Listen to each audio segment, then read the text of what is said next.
enak banget kalau pakai gyro.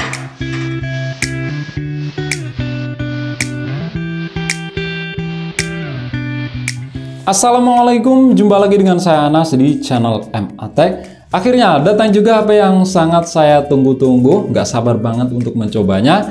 Nah, HP ini hype-nya tinggi banget karena spek berbanding dengan harganya tuh udah mantep banget. Apalagi ini brand lokal, yang memang udah lama ya brand lokal nggak ngasih gebrakan. Dan untuk harga ini saya beli Rp1.799.000. Di harga segitu speknya berani banget diadu dengan brand-brand Cina, hal utama menjadi sorotan dan paling banyak bikin orang penasaran yaitu penggunaan prosesor UniSoC Tiger T618 yang memang masih jarang dipakai. Nah, prosesor ini pernah saya coba di tablet T-Class M40 dan itu performanya mantap. Dan di HP ini lebih mantap lagi karena ini adalah HP dengan prosesor UniSoC Tiger T618 termurah untuk saat ini. Seri prosesor ini resmi dikenalkan itu pada tahun 2019 tapi mulai diproduksi massal alias besar-besaran awal tahun 2021 ini. Ya, mungkin nantinya akan banyak bermunculan HP-HP dengan prosesor UniSoC Tiger series ini. Oke, ini adalah Advan G10 ya. Ini nggak tahu ya bacanya itu G10 apa GX. Tapi kalau dilihat dari generasi sebelumnya yaitu Advan G9 ya, mungkin ini adalah Advan G10 atau G10 tapi ditulis dengan angka Romawi. Nah, untuk penampakan boxnya seperti ini memang lebih panjang ya dibanding box HP umumnya. Di sini ada tulisan Advan G10, 25 megapiksel selfie kamera. Terus untuk belakangnya ini resolusinya tinggi 48 megapiksel. Di samping seperti ini spesifikasi singkat. Di sampingnya lagi ada keterangan kalau dapat bonus kartu perdana dari Telkomsel. Kemudian di bagian belakang, nah di sini ada keterangan spesifikasi seperti display 6,82 inch HD plus Android 11, octa-core 2,0 GHz memori, di RAM-nya gede 6 GB, ROM-nya 64 GB, kamera belakang ada 48 megapiksel, 8 megapiksel, plus 2 megapiksel plus 0,3 megapiksel. Terus untuk depannya 25 megapiksel. Baterai lumayan gede 5200 mAh. Nah, di sini ada keterangan yang menarik banget yaitu hadirnya sensor gyroscope. Nanti kita coba. Oke, langsung kita buka aja ya. Oke, ini dia di dalamnya. Yang pertama ada si HP-nya. Oke, kita taruh dulu. Kemudian di sini ada ini apaan nih? Ini kartu garansi. Terus kartu perdana dari Telkomsel. Di sini ada SIM injector. Dapat bonus ini hard case ya, bukan silikon case, bahannya itu keras. Oke. Terus ada kabel USB. Nah, di sini untuk tipenya ini sudah C dan ini ada kepala charger. Outputnya ini kecil ya, cuma 5 volt 2 ampere ya, 10 watt. Terus ya ini buku panduan dan juga cemilan. Bukan, ini bukan cemilan, ini silika gel. Oke, ini saya rapiin dulu. Dan kita lihat di HP-nya, kita keluarkan dulu. Nah, di sini sudah tertempel screen protector, kita lepas. C. Dan di bagian belakang ini stiker emailnya nggak usah kita lepas ya. Nah, untuk warna ini nyebutnya itu Advan Dream White. Dan untuk build quality untuk ukuran HP lokal di harga segitu ini udah mantep banget ya. Oke, untuk bahannya ini dari polikarbonat, bukan dari kaca. Tapi jujur ini build quality-nya itu mantep banget. Oke, kita cek dari sisi per sisi. Di samping kanan ini ada tombol power, terus di atasnya ada tombol volume rocker, dan di sini juga solid ya. Nah, maksudnya itu nggak kocak. Kemudian di sisi atas ada lubang jack audio 3,5 mm dan juga secondary microphone. Di sisi kiri ada slot SIM. Bentar, ini saya ambil dulu. Kita buka. Kira-kira ini tipenya hybrid apa triple slot. Nah, di sini untuk tipenya itu hybrid ya, SIM keduanya itu nggak bisa aktif secara bersamaan kalau kita pasangin micro SD. Jadi harus mengalah salah satu. Lanjut di sisi bawah, nah, di sini ada port USB Type-C, lubang untuk mikrofon, dan yang satunya lubang untuk speaker. Bagian belakang ada tulisan Advance, sensor benda isi di jari, ada 4 kamera utama 48 megapiksel dan lain-lain. Nah, ini ada LED flash. Nah, untuk housing kameranya ini memang agak ngejendol ya, kalian bisa lihat sendiri. Dan untuk di bagian depan di sini ada lubang untuk earpiece, terus kamera depan yang resolusinya itu tinggi 25 megapiksel. Oke, langsung aja kita nyalakan. Dan oke, ini sudah melewati setup wizard dan juga sudah saya install beberapa aplikasi tambahan. Seperti biasa langsung kita tes aja untuk performa sensor benda isi di jarinya. Oke. Nah, di harga segini ini udah termasuk cepet ya. Oke, mantap. Oke. Nah, untuk layar memang di sini rasionya itu memanjang, punya rasio 20,5 dibanding 9. Dan ruang hitam di sekeliling layarnya ini memang nggak bisa dikatakan tipis ya, terutama di bagian dagunya ini memang cukup tebal, tapi ya masih wajar untuk harga HP di kelasnya. Dan untuk model kamera depan ini masih pakai water drop notch atau dual drop notch atau apalah itu nyebutnya, pada intinya seperti ini. Terus untuk layar ini resolusinya masih HD plus dan untuk kualitasnya memang ya biasa aja, warnanya itu nggak tajam-tajam banget. Terus untuk UI di sini itu pakai stok Android banget, bersih banget, gak ada aplikasi bloatware bawaan sama sekali. Nah, untuk wallpaper, ayo kalian ingat apa enggak? Ini wallpaper bawaan apa? Nah, silahkan kalian tambahkan di kolom komentar. Oke, kita cek di setelan, terus tentang ponsel. Nah, ini versi Androidnya udah versi 11 ya. Dengan tingkat patch keamanan Android itu di 5 April 2021. Terus kita cek kira-kira ada pembaruan apa enggak. Nah, untuk saat ini adalah versi yang paling baru ya. Kemudian kita cek di aplikasi yang sudah saya install. Pertama, device info HW. Kenapa nggak gunain AIDA 64 ya? Karena saya sudah cek di AIDA 64 itu untuk seri prosesornya nggak mampu membaca. Kita masuk ke bagian SoC. Nah, di sini Uni SoC Tiger T618 octa-core terbagi dalam 2 cluster, 2 kali RAM Cortex A75. Ini untuk high performance ya, clock speed-nya 2,0 GHz. Sedangkan untuk A55 itu ada 6, clock speed-nya sama yaitu 2,0 GHz. Jadi di sini untuk clock speed-nya itu disamaratakan 2,0 GHz. Memang beberapa info yang ada di internet itu untuk clock speed A55 itu 1,8 GHz, ada yang 2,0 GHz. Tapi sebenarnya di sini semua disamaratakan 2,0 GHz. Dan dulu saya pernah coba di T-Class M40 juga seperti itu. Dan hal itu juga yang membuat skor AnTuTu dari Uni SoC Tiger T618 ini lebih tinggi dibanding Helio G85. Nah, di sini untuk GPU-nya pakai Mali G52 sama juga yang ada di Helio G85. Terus untuk fabrikasi ini 12 nanometer ya, standar yang ada di umumnya HP 2 juta ke bawah ya. Setidaknya ini mengalami peningkatan pesat dibanding seri prosesor sebelumnya yaitu Uni SoC 963A yang memang banyak dipakai di HP lokal yang masih pakai 28 nanometer fabrikasi. Terus untuk layar, nah di sini resolusinya 720 x 1640 atau SD plus. Rasionya 20,5 dibanding 9, ukurannya itu 6,8 inch. Memang gede. Tapi ya ada yang suka, ada yang enggak. Enaknya ini kalau buat main game itu lebih lega dan juga buat nonton video. Tapi enggak enaknya itu kalau cuma dipegang satu tangan itu akan kurang nyaman. Terus untuk refresh rate ini 60 Hz. Penyimpanan internal storage dari 64 GB yang bisa kita pakai itu sekitar 53 GB. Untuk kamera di sini tuh nggak terbaca ya, nggak terbaca akurat ya, karena di sini untuk aperture itu ada banyak, kamera depan dan belakang.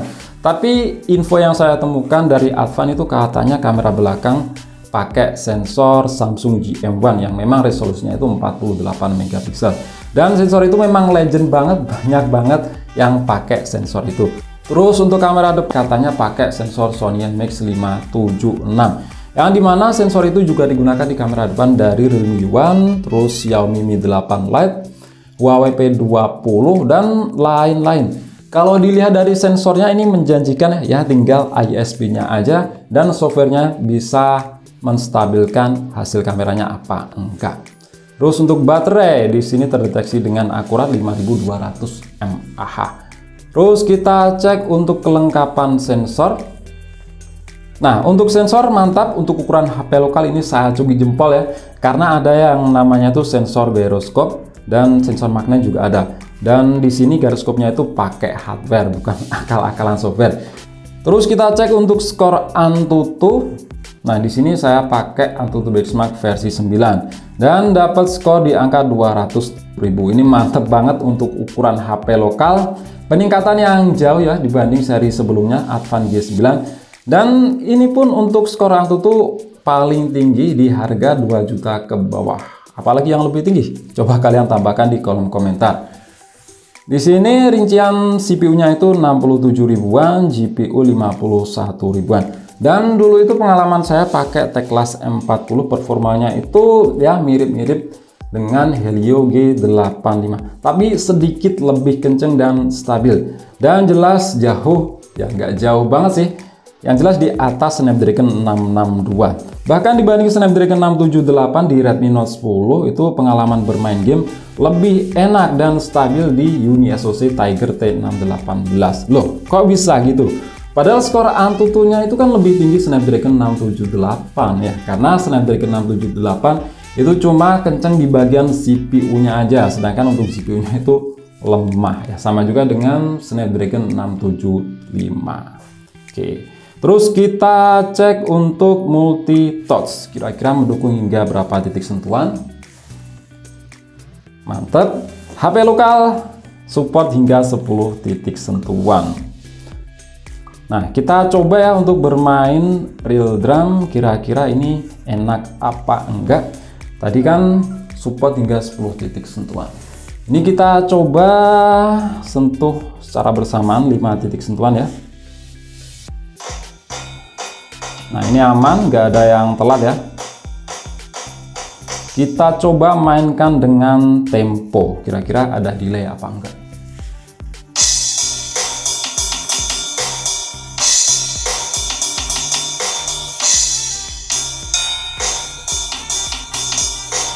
Nah, ini memang kalau untuk main beraturan dengan tempo memang delay banget ya, nggak enak banget. Nah, ini telat banget. Memang di beberapa HP itu yang versi Android 11 itu untuk bermain real drum kadang memang delay ya.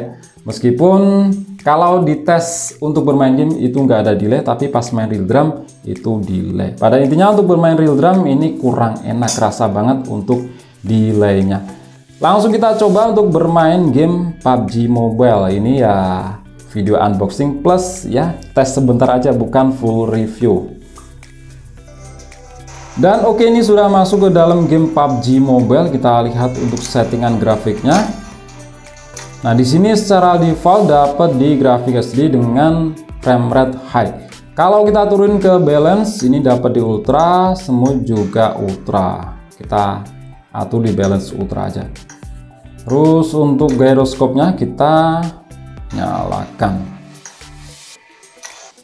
Oke, ini udah main selama berapa menit ya? Udah 20 menitan. Ini sisa 10. Dari tadi itu aman-aman aja, nggak ada yang namanya frame drop parah ya. FPS turun pasti ada. Pada intinya untuk bermain game PUBG ini masih enak banget, apalagi di sini untuk gyroscope-nya ini dia pakai hardware bukan akal-akalan software. Dan ini memang ini responsif banget, nggak kerasa delay.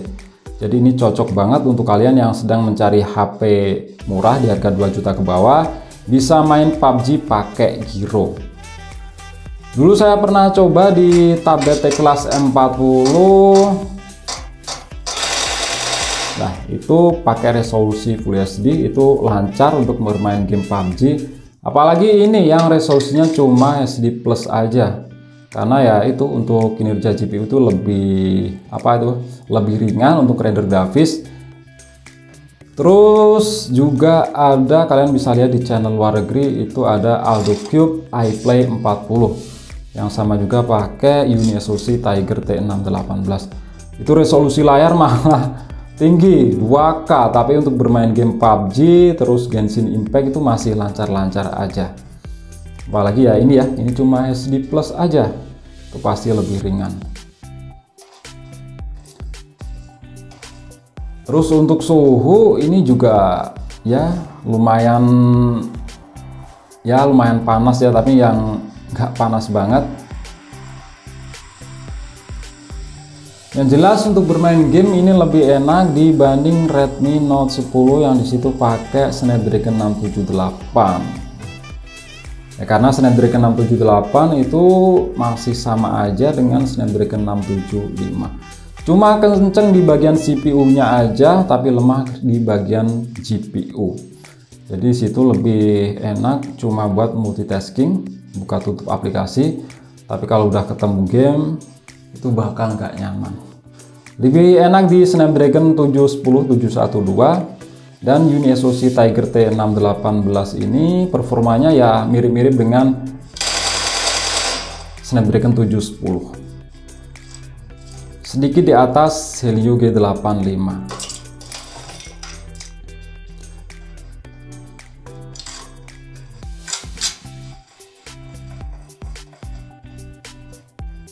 Dan untuk kalian player Sausage Man ini juga jelas enak ya, karena Sausage Man itu kan ada yang namanya fitur untuk pakai gyroscope. Kalau FF ada apa enggak?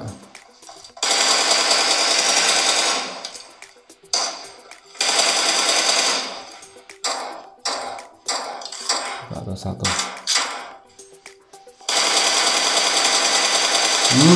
Enak banget kalau pakai gyro.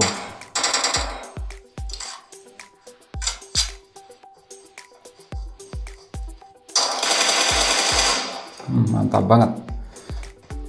Jujur ini gyroscope-nya enak banget ya.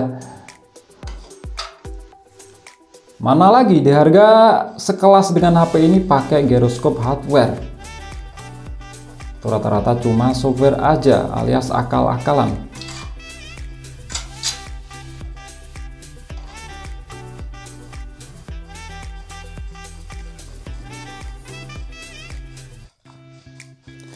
Ini tadi di settingan ini smooth ultra, ini masih aman. Maksudnya balance ultra, ini kita atur ke smooth ultra.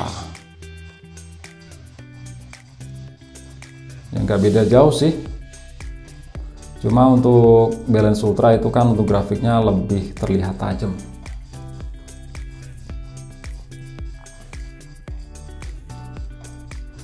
Ini masih sisa satu.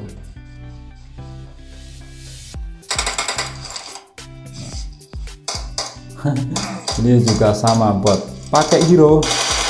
Mantap. Akhirnya winner chicken dinner. Kemudian kita cek di bagian kamera. Nah, kalau kita lihat dari sensor kameranya itu menjanjikan ya 48 megapiksel Samsung GM1 untuk kamera belakang, dan depan itu Sony IMX 576 25 megapiksel. Dan di sini punya 4 kamera yang setupnya itu lengkap, komplit di harga sekelasnya, karena ada lensa ultrawide, lainnya lensa makro dan juga lensa untuk potret. Dan ini memang, nah kalian bisa lihat sendiri ya, yang 48 megapiksel ini ukuran lensanya itu memang gede, sepertinya menjanjikan. Dan untuk depan ya 25 megapiksel. Untuk UI-nya di sini ada refocus video, bisa merekam hingga resolusi Full HD. Oke, dan di sini ada yang namanya AIS, ini stabilisasi video. Terus otomatis resolusi ultra atau 48 megapiksel. Untuk lainnya di sini juga termasuk komplit, ada mode Pro, burst, interval dan lain-lain. Untuk Pro kita coba lihat. Nah, di sini ada manual fokus, terus shutter speed bisa sampai ya cuma setengah detik aja ya, nggak sampai 1 detik. Ini kita coba untuk jepret. Nah, untuk foto. Nah, kalau kita lihat di sini kok hasil kameranya kurang ya. Langsung aja jepret. Oke.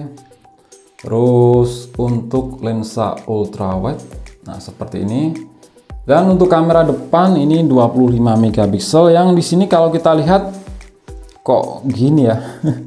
Oke, daripada penasaran untuk hasilnya, kalian langsung bisa lihat aja sebagai berikut. Nah, baru sedikit aja foto yang saya ambil, saya langsung bisa menyimpulkan kok hasilnya kurang ya. Yang seharusnya bisa lebih baik lagi kalau kita lihat dari sensor kamera 48 megapiksel Samsung GM1. Di sini warnanya kurang keluar, dynamic range juga sempit, seperti nggak ada pemrosesan sama sekali. Untuk kamera depan yang punya resolusi 25 megapiksel juga belum maksimal hasilnya. Terus untuk hasil perekaman video yang pakai AIS, hasilnya malah aneh. Memang lebih stabil sih dari goncangan, tapi FPS-nya kerasa patah-patah. Nah, ini bukan sepenuhnya salah di ISP dari UniSoC T618 ini. Karena di brand sebelah yang pakai prosesor UniSoC seri di bawahnya yaitu SC9863A dan kameranya cuma 13 megapiksel, hasilnya malah lebih bagus. Jadi saya rasa ini masalah software aja. Dan semoga aja nantinya ada update pembaruan untuk memperbaiki masalah kamera biar lebih mantap.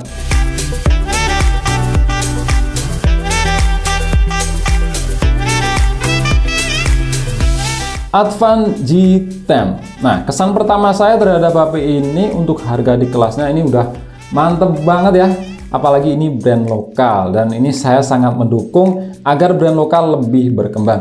Dan semoga juga brand-brand lain seperti Evercost bisa mengikuti brand ini ya, pakai prosesor yang bertenaga di harga HP sekelasnya yaitu UniSoC Tiger T618. Oke, mungkin itu aja ya untuk video kali ini. Semoga brand lokal semakin berkembang. Kita dukung terus, klik like jika kalian suka dan share jika kalian rasa video ini bermanfaat. Kita jumpa di video selanjutnya dan wassalamualaikum warahmatullahi wabarakatuh.